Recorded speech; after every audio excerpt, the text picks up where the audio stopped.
ওং নমো ভগবতে বাসুদেবায় নমঃ। জয় শ্রীকৃষ্ণ। রাধে রাধে। নমস্কার বন্ধুরা এই বৈশাখ মাস খুবই গুরুত্বপূর্ণ একটি মাস। আর সেই বৈশাখ মাসের শনিবার দিন কিছু করেন কিংবা না করেন, সামান্য সরষের তেলে একটি লবঙ্গ দিয়ে ছোট্ট একটি প্রতিকার করুন। এতে করে আপনার জীবন থেকে রাতারাতি দারিদ্রতা দূর হবে এবং শনিদেবের আশীর্বাদে আপনাকে জীবনে কখনোও দরিদ্র এবং অভাবের সম্মুখীন হতে হবে না। তাই বন্ধুরা, আজকের ভিডিওটি আপনার জন্য খুবই গুরুত্বপূর্ণ একটি ভিডিও হতে চলেছে, কারণ শনিবার দিনটি ন্যায়ের অধিপতি অর্থাৎ শনিদেবের দিন। তাই আপনি যদি নতুন বছরে শনিদেবকে খুশি করতে পারেন, তাহলে আপনার আগামী প্রজন্মও সুখে থাকবে এবং আপনার জীবনে কখনোও দরিদ্রতা আসবে না। তাই বন্ধুরা, এই সব কিছুই আপনাদের সাথে আজকের এই ভিডিওতে বিস্তারিতভাবে আলোচনা করা হবে। আমাদের সকলেরই আজকের এই গুরুত্বপূর্ণ তথ্যগুলি জানা খুবই প্রয়োজন। তাই অবশ্যই আমার প্রিয় সকল ভক্তগণ ভিডিওটি ভক্তি, ভালোবাসা, শ্রদ্ধার সহিত অবশ্যই শ্রবণ করবেন। আর এই চ্যানেলে নতুন হয়ে থাকলে দয়া করে চ্যানেলটি সাবস্ক্রাইব করবেন, কারণ পরবর্তী সময়ে এই ধরনের নতুন নতুন ভিডিও বা তথ্য পাওয়ার জন্য। এবং ভিডিওটিতে একটি লাইক করবেন আর কমেন্টে ভক্তি, ভালোবাসা, শ্রদ্ধা দিয়ে জয় শনিদেবের জয় বা আপনাদের ইষ্ট দেবতার নামটি অবশ্যই লিখবেন।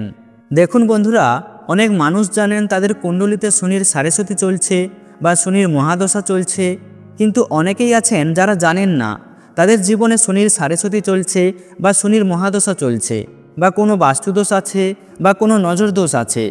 আপনি কিছু না জানলেও শনিবারে এই সামান্য টোটকাটি করতে পারলে আপনি অবশ্যই শনিদেবের আশীর্বাদ পাবেন।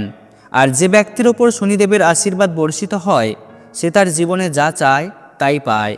দেখুন, আপনার যদি কোনো বিশেষ ইচ্ছা থাকে বা জীবনে বিশেষ কোনো জিনিস নিতে চান, কিন্তু আপনি সেই জিনিসটা নিতে পারছেন না। অনেক সময় আমরা অনেক কিছু ভাবি, কিন্তু সেটা করতে পারি না। আমাদের জীবনে অর্থের অভাব থাকে, তার জন্য আমরা সেই জিনিসটি নিতে পারি না বা সেই কাজটি করতে পারি না। তাই যে ব্যক্তিদের ইচ্ছা অপূর্ণ এবং যাদের মনোকামনা পূর্ণ হচ্ছে না, যদি জীবনে দুঃখ কষ্ট ক্রমাগত বাড়তে থাকে, জীবনে ঋণের মতো সমস্যা বেড়েই চলেছে এবং আপনি নানান ধরনের সমস্যায় জড়িয়ে পড়েছেন এবং আপনি বুঝতে পারছেন না যে কেন আপনার সাথে এমনটা হচ্ছে। দেখুন, কখনো মানুষের জীবনে এমন পরিস্থিতিও আসে যে ব্যক্তি টাকা পয়সা নিয়ে চিন্তিত থাকেন, বাড়িতে রোগ ব্যাধি প্রবেশ করেছে, এছাড়াও বাড়িতে অর্থের অপচয় বেড়েই চলেছে। অনেক সময় বাস্তুদোষের কারণে এমনটা হয়, আবার শনির কোনো মহাদোষের কারণেও এইসব ঘটে। তাই বন্ধুরা, এমন অনেক কারণ থাকে যা আমাদের জীবনে সরাসরিভাবে প্রভাব ফেলে। আর তখন আমরা কি করি? যখন আমাদের জীবনে দারিদ্রতা আসে, অভাব দেখা দেয়, আমাদের কোনো ব্যক্তির কাছ থেকে টাকা ধার করতে হয়, তখন আমরা এই প্রতিকার খুঁজে বেড়াই। কিন্তু যখনই আপনি কোনো প্রতিকার করেন, আপনি যদি সেই প্রতিকারটি সঠিক উপায়ে না করেন, সঠিক পদ্ধতিতে না করেন, আপনি যদি সঠিক সময়ে সেই প্রতিকারটি না করেন, তাহলে আপনি যতই প্রতিকার করুন না কেন, আপনি কোনো প্রতিকারের উপকার পাবেন না। তাই যদি আপনি কোনো প্রতিকার বা টোটকা করেন, তাহলে আপনাকে যেভাবে আমি বলছি ঠিক সেইভাবেই করুন এবং পুরোপুরি শোনার পরই প্রতিকারটি করুন। কেননা বন্ধুরা, কখনো এমন হয় যে আপনি যদি অসম্পূর্ণ তথ্য পেয়ে থাকেন এবং আপনি সেই অনুযায়ী যে কোনো প্রতিকার করেন বা পূজাপাঠ করেন, তাহলে আপনি তার ফল কিন্তু পাবেন না।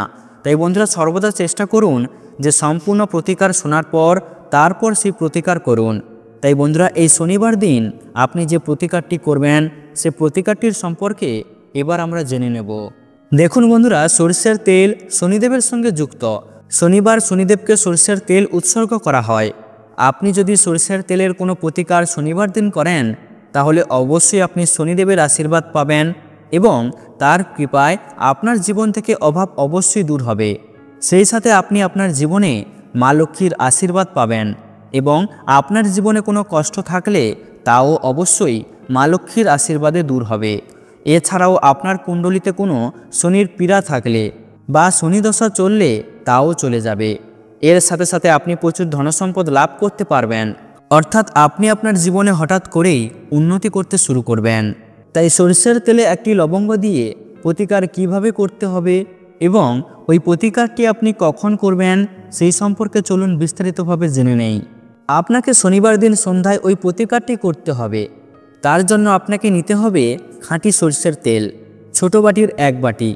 আর আপনার কাছে যদি লোহার বাটি থাকে তবে এটি খুব ভালো, কারণ আপনি যখনই লোহার পাত্রে সরিষার তেল দিয়ে প্রতিকারটি করবেন, এতে আপনি সর্বাধিক ফল পাবেন।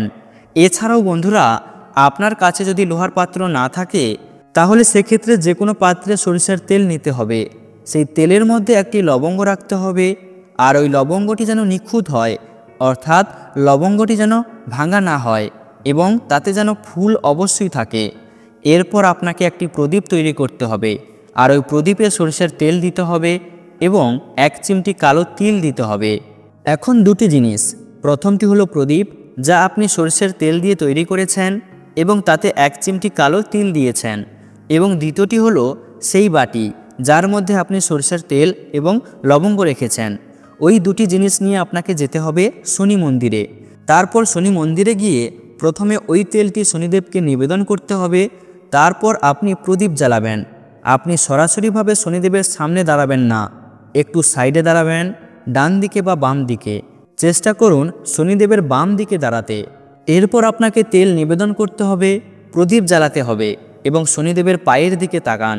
আপনি ভুল করেও শনিদেবের চোখের দিকে তাকাবেন না, তার পায়ের দিকে তাকিয়ে আপনাকে বলতে হবে, হে শনিদেব, আমি যদি কোনো ভুল করে থাকি, আমি জানি না কেন আমার জীবনে দুঃখ কষ্ট বাড়ছে, কেন আমার জীবনে ঋণের সমস্যা বাড়ছে, আমার জীবনে এত কষ্ট কেন, আমি কিছুই জানি না।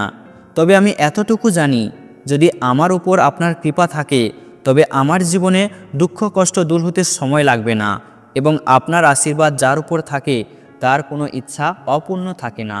আমার পূর্ণ বিশ্বাস আছে, আজ আমার জীবনে যে কষ্ট ও দশা চলছে, আপনি আমার কষ্ট বুঝবেন এবং আমার কষ্টগুলো দূর করে দেবেন। যদি আমি জেনে বা অজান্তে কোনো ভুল করে থাকি, দয়া করে আমাকে ক্ষমা করুন। বন্ধুরা, আপনি এইভাবে সম্পূর্ণ ভক্তি ও শ্রদ্ধার সাথে শনিদেবের কাছে ক্ষমা প্রার্থনা করুন, কারণ তিনি আমাদের ন্যায়ের দেবতা। আপনাকে তার কাছে ক্ষমা চাইতেই হবে। এরপর আপনাকে তেল নিবেদন করতে হবে এবং আপনি যে প্রদীপটি আপনার সাথে নিয়ে গিয়েছিলেন সেটি আপনাকে জ্বালাতে হবে। এছাড়াও আপনি সরষের তেলের প্রদীপে 1 চিমটি কালো তিল দিতে কিন্তু একদমই ভুলবেন না, কারণ সরষের তেল শনিদেবের খুব প্রিয়। সেই সাথে কালো তিল, কালো ডাল বা কালো রঙের যে কোনো জিনিসই হোক না কেন, শনিদেবের খুব প্রিয়। তাই কালো তিল দিয়ে শনিদেবকে খুব দ্রুত প্রসন্ন করা যায়। এতে আপনি শনিদেবের দ্বিগুণ আশীর্বাদ অবশ্যই পাবেন। তো বন্ধুরা, অবশ্যই আপনারা এই প্রতিকারটি করার চেষ্টা করুন এবং আপনারা অবশ্যই এই প্রতিকারের ফল হাতে নাতে দেখতে পাবেন। এছাড়াও বন্ধুরা, এই কাজগুলো অবশ্যই এই দিন করবেন। নাম্বার 1, বন্ধুরা, প্রথম বিষয়টি হলো যে সকালে ঘর পরিষ্কার করুন, কিন্তু সন্ধ্যার পর নয়। ঘর পরিষ্কার পরিচ্ছন্নতা শুধু বাহ্যিক সৌন্দর্যের জন্য নয়, এটি ঘরের শক্তি চক্রকেও প্রভাবিত করে। তবে বাস্তুশাস্ত্র মতে সন্ধ্যার পরে ঝাড়ু দিলে ঘর থেকে ইতিবাচক শক্তি বাইরে চলে যেতে পারে। তাই সকাল বা দুপুরেই ঘর পরিষ্কার করুন, কিন্তু সন্ধ্যার পর একদমই ঘর পরিষ্কার করবেন না। নাম্বার 2, সপ্তাহে একদিন ঘর মোছার জলে লবণ বা গঙ্গা জল মিশিয়ে ঘর মুছুন। ঘরের মধ্যে এমন অনেক অদৃশ্য নেতিবাচক শক্তি থাকে যেগুলো আমরা চোখে দেখি না।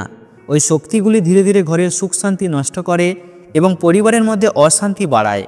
ওইগুলি প্রতিরোধ করার জন্য সপ্তাহে অন্তত একদিন, বিশেষ করে শনিবার বা মঙ্গলবার, একটি বালতিতে জল নিয়ে তাতে খানিকটা গঙ্গা জল এবং 1 চিমটি লবণ দিন এবং ওই জল দিয়ে পুরো ঘর মুছে ফেলুন। বিশ্বাস করা হয় কয়েক সপ্তাহের মধ্যেই আপনি নিজেই পরিবর্তন টের পাবেন।